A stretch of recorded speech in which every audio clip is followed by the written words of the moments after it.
The Monasteries.Great Lavra. The Monastery of Great Lavra, Magistis Lavras, is the first monastery built on Mount Athos.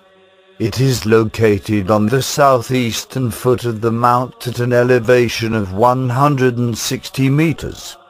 The founding of the monastery in AD 963 by Athanasius the Atonite marks the beginning of the organized monastic life at Mount Athos. At the location of the monastery, there was one of the ancient cities of the Athos Peninsula, perhaps Akrotu, from which the sarcophagi of the monastery that are in the oil storage house come from. The history of the monastery is the most complete compared to the history of the other monasteries, because its historical archives were preserved almost intact.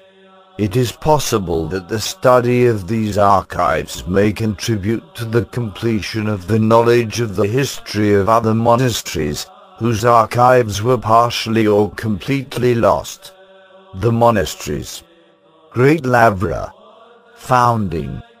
The Lavra occupies first place in the history and hierarchy of the monasteries of Athos, and its founder was the most honored figure among the monks of the Holy Mountain, St. Athanasius the Atonite.